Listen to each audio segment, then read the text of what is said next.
बिस्मिल्लाहिर्रहमानिर्रहीम अस्सलातु वस्सलामु अलैका या रसूलल्लाह अस्सलातु वस्सलामु अलैका या हबीबल्लाह व अलिका व सहाबिका या नूरल्लाह सल्लल्लाहु ताला अलैहि वसल्लम। हर आखिल बालिग और इस्लामी भाई बहन सब 5 वक्त नमाज की पाबंदी करनी चाहिए। ये फ़र्ज़ है आप पर, हर आखिल बालिग के लिए फ़र्ज़ है। तो मेरे प्यारे आका सल्लल्लाहु अलैहि वसल्लम के प्यारे दीवान, इसी जीवन में हज़रत नूह अला नबीना अलैहिस्सलातु वस्सलाम की कौम में पर अल्लाह ताला ने तूफ़ान नूह नाजिल फरमाया। और उस वक्त पर आपने एक बूढ़िया से मुलाकात की। जब बूढ़िया से कहने लगे, नूह तुम जब भी तूफ़ान आएगा मैं आपको इत्तला करूँगा। तूफ़ान भी आ गया और तूफ़ान आकर चला गया, मगर आपने उस बूढ़िया का ख्याल न किया। जब आप फिर उस जगह से गुजर हुआ तो देखा कि बूढ़िया का घर जैसा था वैसा ही सलामत था। तो देखा गया तो पूछा गया कि आपको मालूम नहीं कि तूफ़ान आके चला गया?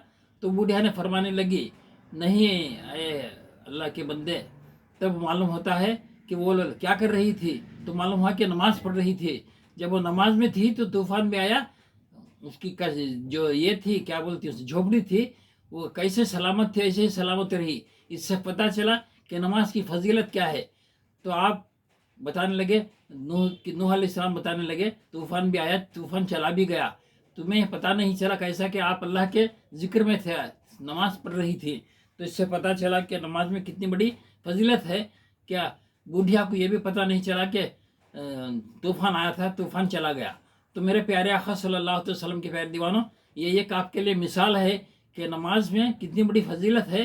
कि नमाज अगर पढ़ते रहें तो कितना बड़ा तूफ़ान भी आए तो इसका पता नहीं चलेगा, ऐसे ही गुजर जाएगा। तो मेरे प्यारे आका सल्लल्लाहु अलैहि वसल्लम के प्यारे दीवानों, नमाज की पाबंदी करें। नमाज एक ऐसी चीज़ है, अफजलुल इबादा है, ये अल्लाह से नज़दीक करती है और अल्लाह ताला हमारी हिफाजत फरमाता है, फरिश्तों के ज़रिए हिफाजत फरमाता है। तो कोशिश करें 5 वक्त नमाज की पाबंदी करने की। सुबह, ज़ोहर, असर, मगरिब, इशा, तमाम नमाज़ों को पढ़ने की कोशिश की जाए और अल्लाह ताला के ज़िक्र में महू हो जाए। अल्लाह ताला फरमाता है कि खुमुस सलाता लिज़िक्र ही, नमाज कायम करो मेरे ज़िक्र के लिए। तो मेरे प्यारे आका सल्लल्लाहु अलैहि वसल्लम के प्यारे दीवानों, नमाज कायम करने की कोशिश करनी चाहिए। आप अगर नमाज़ पढ़ेंगे तो आपके बच्चे देखा देखी भी नमाज़ पढ़ने की कोशिश करेंगे। ये आपकी तरगीब रहेगी, ये भी तबलीग होगी आपकी है कि आप नमाज़ पढ़ेंगे तो बच्चे भी करेंगे। एक घर में अगर बीवी नमाज़ पढ़ेगी तो उसकी बेटी कहेगी ये क्या हो रहा है।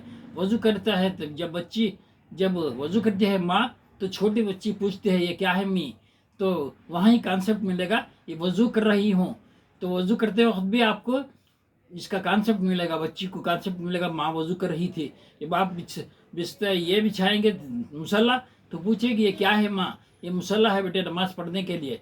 तो मेरे प्यारे आका सल्लल्लाहु अलैहि वसल्लम के प्यारे जो ना, आप अपनी बच्ची को यहाँ तालीम दे रहे हैं, नमाज की तालीम दे रहे हैं, वज़ू की तालीम दे रहे हैं।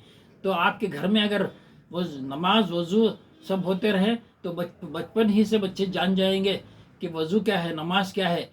तो मेरे प्यारे आका सल्लल्लाहु अलैहि वसल्लम के प्यारे दीवानों, जब माँ घर की नमाज की पाबंद होती है तो पूरा घर नेक वकार हो जाता है, इस्लामी दौर तरीक़ेकार पर हो जाता है। उसके बच्चे भी इंशाअल्लाह अज़्ज़वजल नमाज के पाबंद बनेंगे और अल्लाह की इबादत में हो जाएंगे इंशाअल्लाह अज़्ज़वजल। तो मेरे प्यारे आका सल्लल्लाहु अलैहि वसल्लम के प्यारे दीवानों, एक नमूने की ये भी तबलीग है कि आप बच्चों को सीधे राह पे ला रहे हैं, दीनी तालीम बच्चों को दे रहे हैं। तो मेरे प्यारे आका सल्लल्लाहु अलैहि वसल्लम के प्यारे दीवानों, अल्लाह के रसूल से पूछा गया कि अस्सलामु अलैकुम रहमतुल्लाहि, सब्सक्राइब करें, लाइक करें, शेयर करें।